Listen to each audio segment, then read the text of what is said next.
নবম শ্রেণীর কোষে দেখি 14 আমরা 1, 2 সম্পাদ্য ইতিমধ্যেই পূর্বের ভিডিওতে আপলোড করেছি। এখন এখন সেই নবম শ্রেণীর শিক্ষার্থীদের জন্য 14 কোষে দেখি 14 3, 4, 5 আজকে এখন এই ভিডিওতে আমি আপলোড করছি।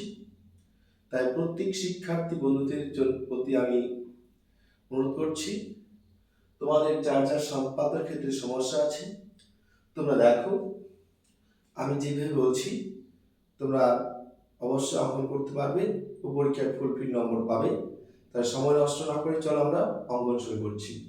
3 নাম্বার প্রশ্ন দেখো, বইটি সামনে খোলা রাখবে। বলছে শাহানা একটি আয়তক্ষেত্র ABCD এঁকেছে, যার AB 4 সেমি ও BC 6 সেমি। এই ABCD আয়তক্ষেত্রের সমান ক্ষেত্রফল বিশিষ্ট একটি ত্রিভুজ অঙ্কন করি। তাহলে আমাদের কি করতে বলছে? প্রথমে ত্রিভুজ রাখতে বলছে, আয়তক্ষেত্র রাখতে বলছে। যে আয়তক্ষেত্রের দুটি বাহু দেওয়া আছে, একটা হচ্ছে কি AB, তাই আমরা AB বাহুটা রেখে দেব। কত আছে? 4 সেমি। দেখো এখানে AB বাহুটা দেওয়া আছে 4 সেমি। আমরা পেন্সিল এবং স্কেলের সাহায্যে 4 সেমি একটা দাগ অঙ্কন করব, অর্থাৎ সরলরেখা। ধরে নাও একটা 4 সেমি একটি সরলরেখা আমি এঁকে নিলাম। এখানে A, এখানে নাম দিলাম B। তাহলে শিক্ষার্থী বন্ধুরা তোমরা 4 সেমি একটা দাগ টেনে নাও। এরপর কি বলছে? BC 6 semi. এবার তো আরেকটি সরলরেখা আঁকবে 6 সেমি। আমি 6 সেমি সরলরেখা এঁকে নিলাম, নাম দিলাম B, নাম দিলাম C। এবার বলছি কি বলতে? আয়তক্ষেত্র। মনে রাখবে আয়তক্ষেত্র অঙ্কন করতে গেলে তার একটি কোণ 90 ডিগ্রি হয়। তাই প্রথমে কি করবে? একটা বড় করে একটা দাগ দেবে। যে দাগটা প্রথমে লিখবে B, শেষে দেবে কি X। তাহলে শিক্ষার্থীরা দেখো, এবার তোমরা কি করবে? B বিন্দু থেকে পেন্সিল কম্পাসের সাহায্যে BC বাহুর মাপ নেবে। B বিন্দুতে কাটা বসাবে, C বিন্দুতে এখানে যে যতটুকু মাপ আছে সেখানে কেটে নেবে। কেটে নিলে এবার দেখো B বিন্দুতে কাটা বসাও, এখানে কেটে দাও, নাম দিলে C। এই বাহুটার নাম হলো 6 সেমি। কত লিখলাম শিক্ষার্থীদের? 6 সেমি। সময় হয়ে গেছে, তোমাদের সময় অঙ্কন হয়ে গেছে, বুঝতে পেরেছো সবাই?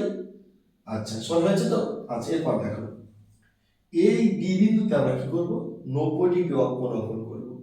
তাহলে 90 কোণ অঙ্কন করতে গেলে তোমাদের পেন্সিল কম্পাসটা দেখো রয়েছে, পেন্সিল কম্পাসটা একটু ছোট করো আয়তনে। এই দেখো ছোট করো। ঠিক ছোট করার পরে তোমরা বি বিন্দুতে কাটা বসাও। বি বিন্দুতে কাটা বসানোর পরে তোমরা যে কোনো একটা মাপে এখানে চাপ অঙ্কন করো। করলে যেখানে যুক্ত হলো সেখানে কাটা বসাও। প্রথমবার কাটবে, কাটা হলো। দ্বিতীয়বার যখন কাটবে তখন একটু বড় করে কাটবে, উপর দিকে কাটলে। এবার তারপর কি করবে? উপরে যেখানে কাটা বসিয়েছো যেখানে কেটেছো সেখানে কাটা বসিয়ে সোজা উপরের দিকে কাটবে। তাহলে দেখো এই যে উপরে যে কাটাটা হয়েছে এটা হচ্ছে 90 ডিগ্রি। তাহলে এই যে বিন্দুটা আর এই বিন্দুটা মিলিয়ে 4 সেমিতে একটু বড় দাগ দেবে। তাহলে দেখো আমি দাগ দিয়েছি। এবার আমরা কি করব? এ এবং বি এর মাপ নেব। এ বিন্দুতে কাটা বসাবো, বি বিন্দুর মাপ নিয়ে এখানে কেটে দেব। এটা নাম হচ্ছে অঙ্কন চিহ্ন। এ বিন্দুতে কাটা বসিয়ে বি বিন্দুর মাপ নিয়ে কাটবে, এটা নাম হচ্ছে কি? অঙ্কন চিহ্ন। তাহলে এবার বি বিন্দুতে কাটা বসিয়ে এটুক মাপ কেটে দাও। অর্থাৎ এই যে বাহুটা আছে এই বাহুটা এ বির মাপ নিয়ে আমি বি বিন্দুতে কাটা বসিয়ে উপর দিয়ে কাটলাম। কেটে দাও সবাই, নাম দাও এ। হয়ে গেল। এবার এই যে এবি বাহু মাপটা আছে এই মাপটাই একই মাপ রেখে সি বিন্দুতে কাটা বসাও, উপরে কেটে দেবে। কাটলে সবাই? আচ্ছা, হয়েছে সবাই কাটা। এবার তোমরা আবার বিসি বাহু অর্থাৎ এই বিসি 6 সেমি মাপ নাও। বিসি বাহু মাপ নিয়েছো সবাই। এবার এ বিন্দুতে কাটা বসাও, এ দিয়ে কাটো, নাম দেবে ডি। সমান হয়েছে? তোমাদের সমান হয়েছে? আচ্ছা, এবার দেখো এই যে এ বিন্দু আর ডি বিন্দু যুক্ত করো। করলে যুক্ত, তারপরে ডি এবং সি যুক্ত করো। হলো সবাই করা? এবার দেখো ঠিক আগের জ্যামিতি যেরকম করেছো ঠিক একই রকম ভাবে এ এবং সি এটাকে কর্ণ স্কেল দিয়ে সোজা একটা দাগ টেনে দাও, অর্থাৎ এই সি কর্ণ টেনে দাও। টানা হয়েছে কর্ণ। এসির মাপ নিয়ে ডি বিন্দুতে কাটা বসাও। এসি মাপ নাও, এখানে কাটা বসাও, এইটুকুর মাপ নাও, নিয়েছো, ডি বিন্দুতে কাটা বসাও। কাটা বসে কি করবে, এদিকে কাটবে, কাটা হলো। আচ্ছা, এবার তোমরা কি করবে, এ এবং ডির মাপ নাও। কি দেখো, এ এবং ডির মাপ নাও, মাপ নেওয়া হয়েছে। এবার সি বিন্দুতে কাটা বসিয়ে এখানে কাটো, কাটলে দেখো এইখানে যুক্ত হলো। এবার কি করবে, চার যেখানে যুক্ত হবে সে সেখানে যুক্ত হবে। এখানে একটা বিন্দু উৎপন্ন হয়েছে, দেখো এই বিন্দুটা। এবার ডি বিন্দু থেকে এই বিন্দুর সোজা একটা স্কেল দিয়ে দাও। এবার কখনো এটা উপরে আসতে পারে, কখনো নিচে আসতে পারে, যখন আসুক না কেন যেখানে যাবে সেখানে তোমরা যুক্ত করবে। এবার দেখো এই যে সরল, এই যে একটা এখানে রেখা টানা হয়েছে, বিজি বাহক এক্স বিন্দু টানা হয়েছে, এখানে একটা বিন্দু পড়েছে যার নাম দাও ই, হলো ই। এবার প্রত্যেককে কি করবে, স্কেল দিয়ে ই এ থেকে ই পর্যন্ত যুক্ত করবে, স্কেল দিয়ে এ থেকে ই পর্যন্ত স্কেল দিয়ে যুক্ত করে দাও, হয়ে গেল। তাহলে আমাদের 3 নাম্বার সম্পদ অঙ্কন শেষ। তোমরা কি লিখবে, সুতরাং আয়তক্ষেত্র কি এ বি সি ডি এর সমান ক্ষেত্রফল বিশিষ্ট ত্রিভুজ এ বি সি ই, এখানে দেখা যাচ্ছে আমি এখানে ইটা নাম দিলাম। কি করলে, এ বি ই অঙ্কন করলাম।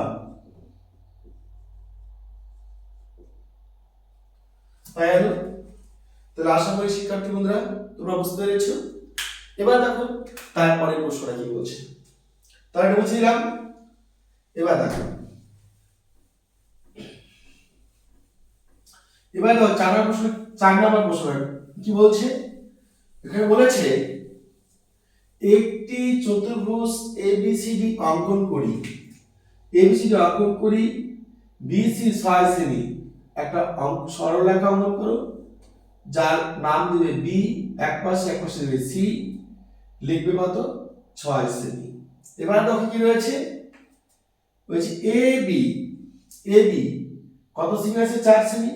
এবার 4 সেমি দাগ দাও, নাম দিলে এ, নাম দিলে বি, কত লিখবে 4 সেমি।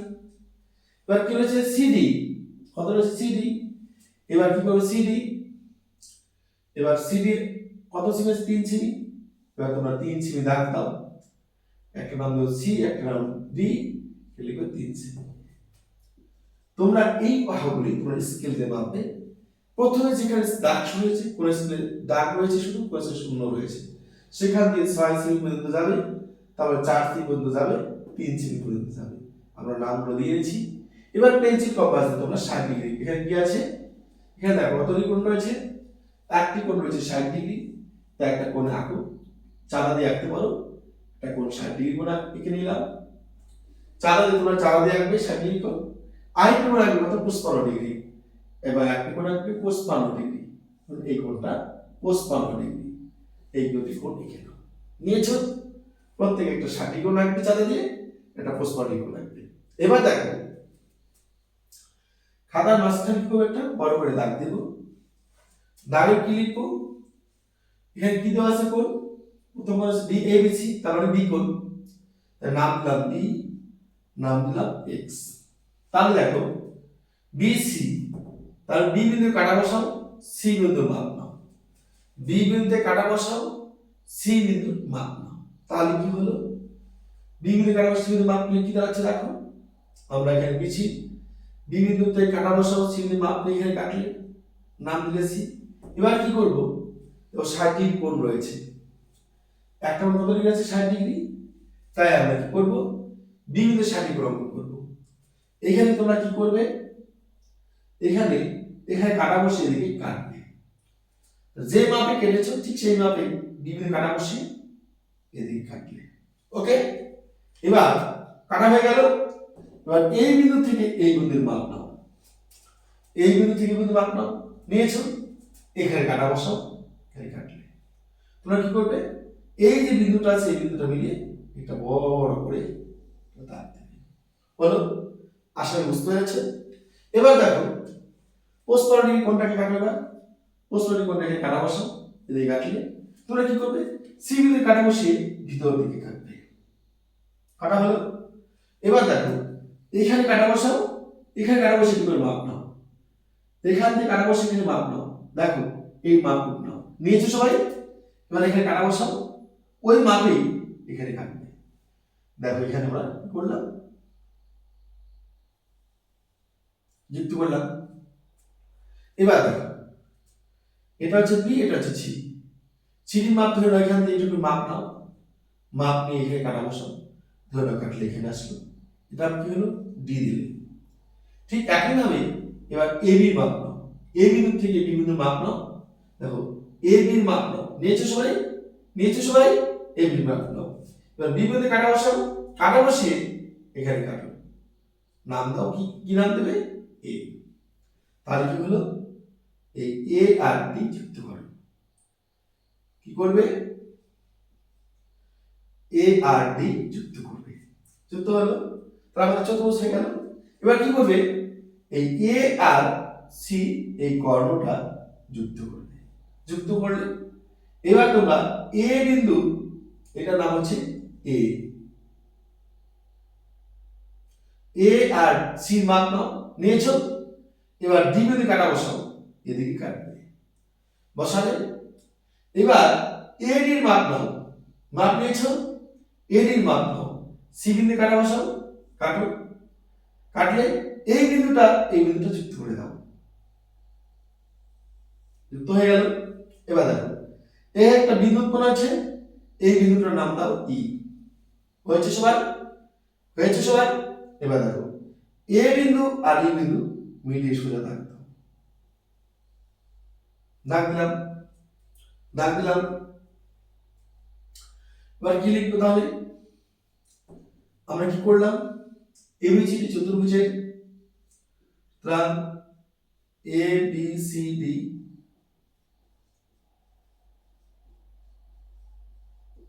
চতুর্ভুজের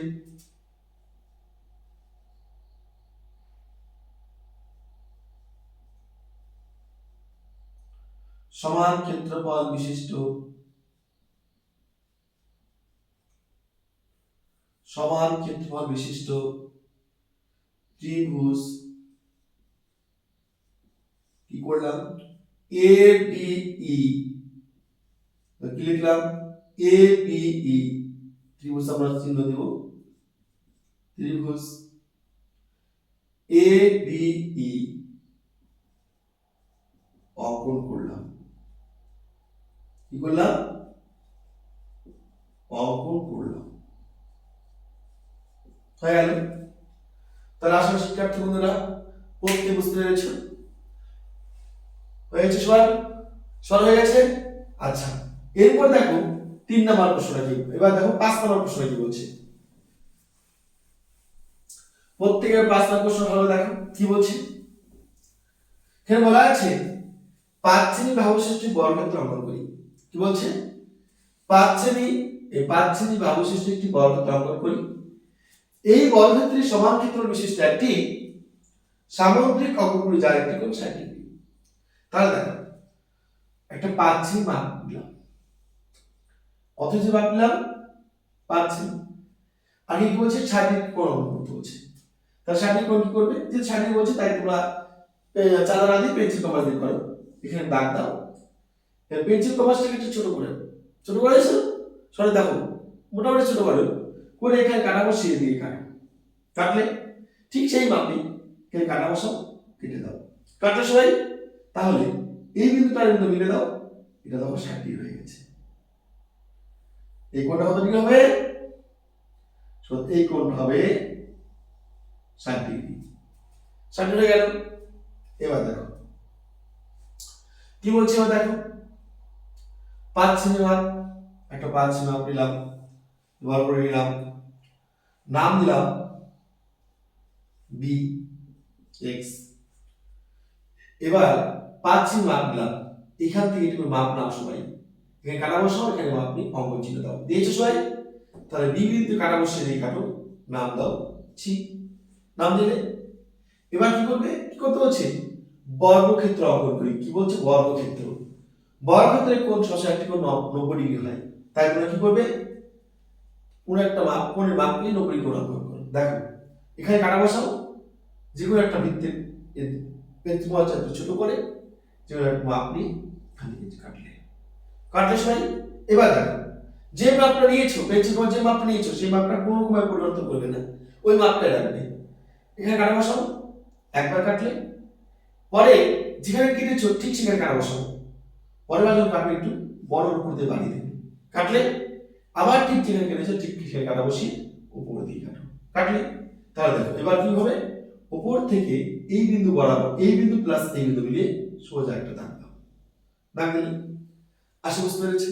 এবার কি করবে, এই যে 5 মাপটা নিয়েছো, এখান থেকে এটুকু মাপ নাও, নিয়ে বি বিন্দুতে কাটা বসাও, কাটা বসিয়েছো, এখানে কাটো, নাম দাও এ। ঠিক একই মাপ দিয়ে আবার এই মাপটা তোমরা কি করবে, এই মাপটা এখানে কাটা বসিয়ে দিয়ে কাটো, কাটলে, এখানে কাটা বসিয়ে কাটো, কাটলে। এবার কি করবে, এটা নাম দাও বি। তাহলে কি করবে, এবার এই যে এ বিন্দু আর বি বিন্দু মিলিয়ে সোজা একটু বড় করে দাও, দিয়েছো। এবার এখানে কেটে দিলাম, যুক্ত করলাম, এটা নাম দিলাম ওয়াই। এবার দেখো কি বলছে, এই বর্গক্ষেত্রের সমান্তরাল বিশিষ্ট একটি সামান্তরিক অঙ্কন করে যার একটি কোণ 60 ডিগ্রি, 60 ডিগ্রি অঙ্কন বলছে। তাহলে প্রত্যেক শিক্ষার্থী বলে একটু খুব ভালো দেখো, এই যে বিন্দু থেকে এই বিন্দু কোণটা আছে কত ডিগ্রি কোণ, দেখো এই যে মাপটা নিয়েছি না আমরা, এই যে মাপটা নিয়েছি, এইটুকু যদি মাপ নেই তাহলে আমরা এখানে যে কাটবো, আমরা এই কোণটা যদি নাও আমরা কাটি, এইখান থেকে আমরা এই কোণটা যে কাটবো, অর্থাৎ একবারে যদি কাটো তাহলে এইটা কি হবে, এটা 60 ডিগ্রি। তাই আমরা এখানে কি করবো, এই বিন্দুটা আর এই বিন্দু মিলিয়ে একটা সোজা দাগ দেব, দাগ দিয়েছি। তোমরা এক কাজ করতে পারো, এই কোণটা যখন কেটেছো না 90 কোণটা, এই কোণটা এইখানে পাড়া বসে দিয়ে কাটলাম, তাহলে কিন্তু অসুবিধা নেই। তাহলে এই কোণটা কত ডিগ্রি হলো, 60 ডিগ্রি। এই কোণটা আছে, এই কোণটা আমরা কি করলাম, মাপ নিয়ে কাটলাম, কেটে আমরা এখান থেকে মাপ নিলাম, 60 ডিগ্রি হয়ে গেল। তাহলে দেখো হলো। এবার বিসি যা আছে, বিসি, এই বিসির মাপ এখানে নাও, এটা নাম দাও এফ, এই বিন্দু কাটা বসে দিয়ে কাটো, এটা নাম দাও ই। তাহলে দেখো এবার এই যে ই বিন্দু আর সি বিন্দু যুক্ত করে দাও, তাহলে দেখো আমার সামুদ্রিক হয়ে গেল। তাহলে কি লিখবে, সুতরাং এ বি সি ডি বর্গক্ষেত্রের সমান ক্ষেত্রফল বিশিষ্ট সামান্তরিক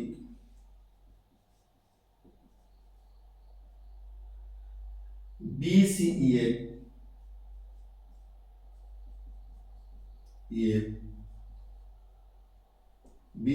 এর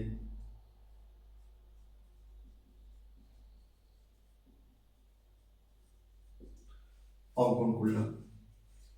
তাহলে শিক্ষার্থী বন্ধুরা, আশা করছি তোমরা এই যে 3টা সূত্র আমি তোমাদের গল্প করলাম, তোমরা বুঝতে পেরেছো। তোমরা দুবার প্র্যাকটিস করবে, দেখবে সবাই পেরে যাবে। এরপর যদি আর কোনো তোমাদের সমস্যা থাকে তোমরা অবশ্যই আমার কমেন্ট বক্সে জানাবে, আমি তোমাদের খুব সহজ সরলভাবে উত্তর দেওয়ার চেষ্টা করব। এবং তোমাদের এরপরে তোমাদের ক্লাস 10 উঠবে, ডিসেম্বরের 10 তারিখের পর থেকে তোমরা কন্টিনিউ প্রতিনিয়ত অধ্যায় ভিত্তিক প্রতিটি প্রশ্ন তোমাদের খুব সহজ সরলভাবে করা হবে, আমি করে দেব। এবং তোমরা ফলো করতে থাকো, এবং তোমাদের এটা বিশ্বাস দিচ্ছি তোমরা 100% অঙ্কে ভালো রেজাল্ট করবে, এবং এমনকি মাধ্যমিক পরীক্ষায় 100-তে 100 নম্বর অনেকেই পাবে। তাহলে সবাইকে ভিডিওটি শুরু থেকে শেষ পর্যন্ত দেখার জন্য ধন্যবাদ। সবাই সুস্থ থাকবে, ভালো থাকবে, শুভরাত্রি।